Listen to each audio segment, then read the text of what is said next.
Welcome to Fraser Mac Gaming. I'm Fraser Mac. This is the latest in my Fraser Mac Gaming news series where I'm going to go through the latest news for the Switch, cover the games coming to everyone's favourite hybrid system, and I have the occasional rant when something pisses me off. Fresh off the heels of a massive month in June for Switch releases, obviously Mario Maker 2, one of the big games for the year, there are a bucket load of Switch games arriving in July. Everyone's wallets are hurting.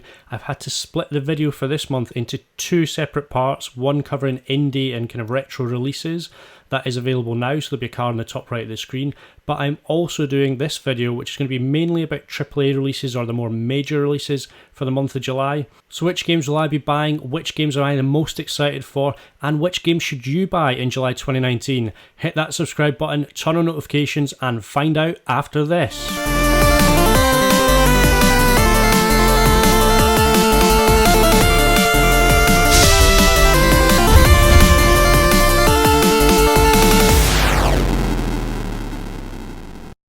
First game up in July, it's already out, it came out July the 4th alongside the series, and yes, it's Stranger Things 3, the game.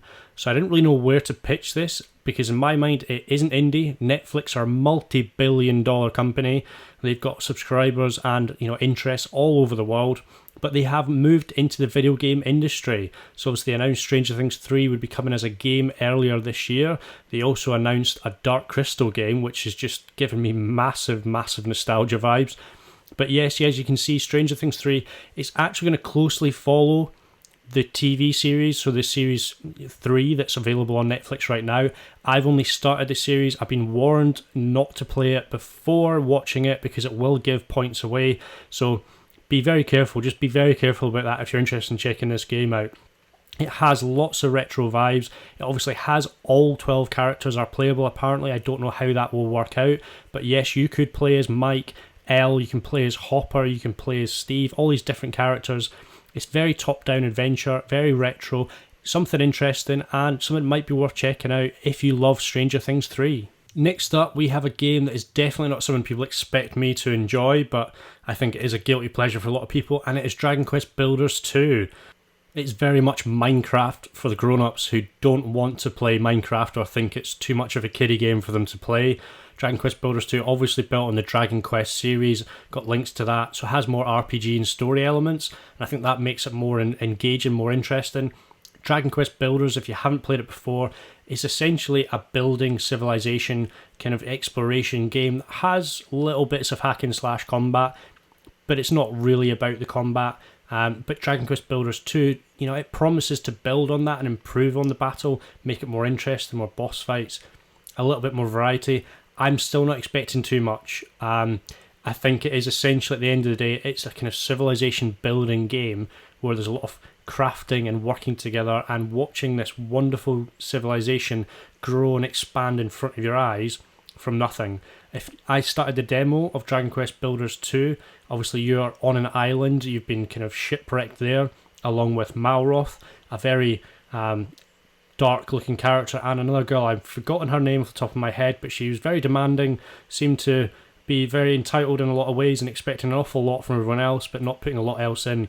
But the game, it promises to add a lot more of your civilization or society or kind of fellow people in your city helping out and working as a team, really. So it's much more like those really early kind of 90s games like Civilization and Settlers, etc., where you're going to kind of combine forces and work together and build some beautiful things. So there's going to be lots of challenges. I think the game promises more probably efficient travelling. One of my issues, obviously, you cover big distances, big areas.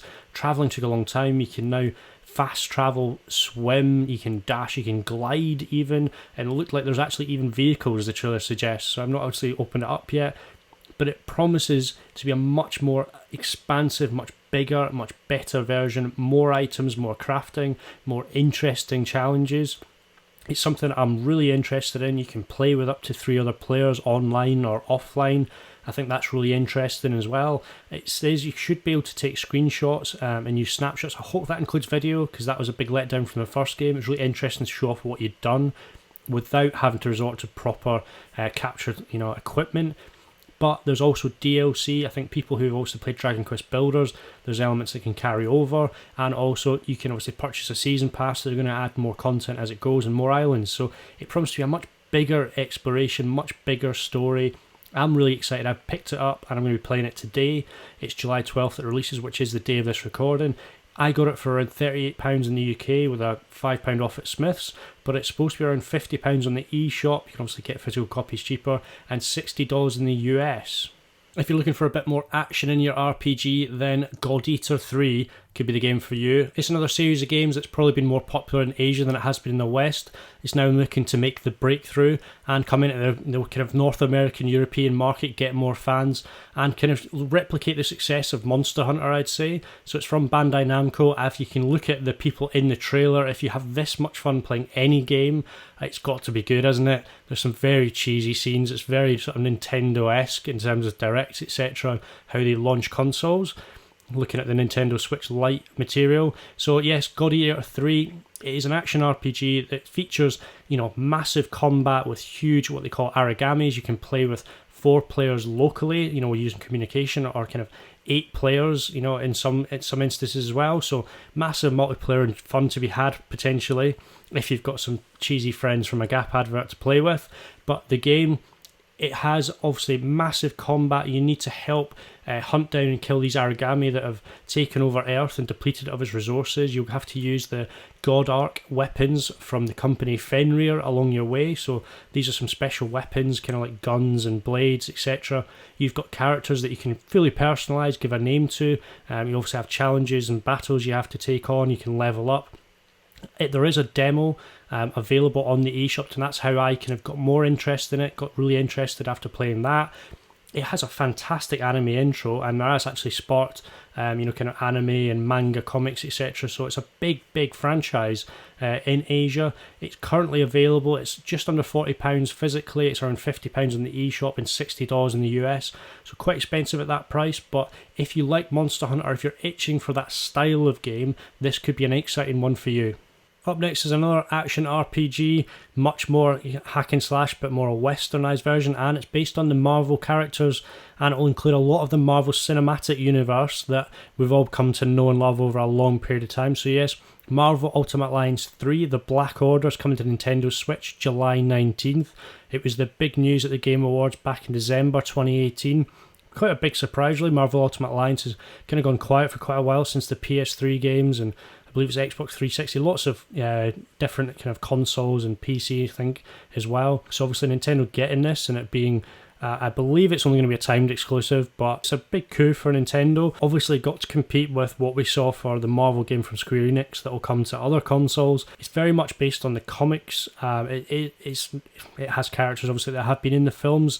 It's going to get a lot of marketing push based off that, but it is definitely a very separate story from the previous games and from the films. So you get to play as characters from all sorts of, the films and comic series, like Guardians of the Galaxy, the X-Men, Inhumans, the Defenders, kind of Marvel Knights, the Spider-Verse, lots and lots. There's actually more coming from the Fantastic Four in the future in DLC, along with others from Marvel Knights and X-Men, so there's some characters not been announced yet. There's a lot of non-playable characters as well that will feature in the game, and obviously bosses from all those series I mentioned. It is very much, it looks like it's been based around kind of multiplayer and cooperation, but it's hack and slash. There's an interesting story. You can combine and do some massive power attacks. You can level up, you can improve over time. It seems like quite a big fleshed out game. The art style has been something that people talked about a lot. Obviously Team Ninja have been involved in this. Nintendo are publishing it. It's very much kind of comic book style, and it's something that kind of looks kind of glossy,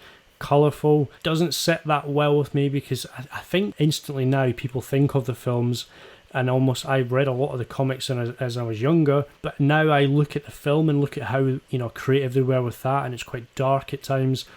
I've got those visuals in my head, and it's probably something I need to get my head around, but it looks like an interesting game. I don't get to play a lot of co-op or multiplayer games, so I'm interested to see how this works out as more single player, if that's a problem, if it's better or worse.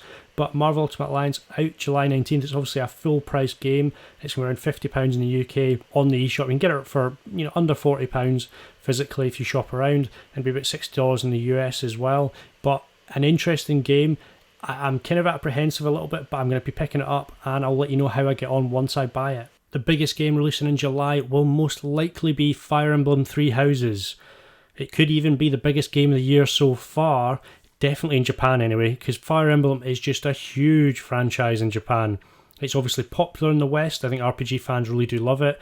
It's obviously a tactical kind of turn-based RPG. Fire Emblem is just so enshrined in RPG fans and lovers that it coming to consoles for the first time in over 10 years is going to be huge. So we've got a lot of details so far. I do believe it was supposed to come out early in the year, possibly around May for their big event. It was around the 4th or 5th of May in Japan. It's obviously been delayed till July 26th, but we've seen a lot of details. We've seen a lot about the story. Obviously about the three houses.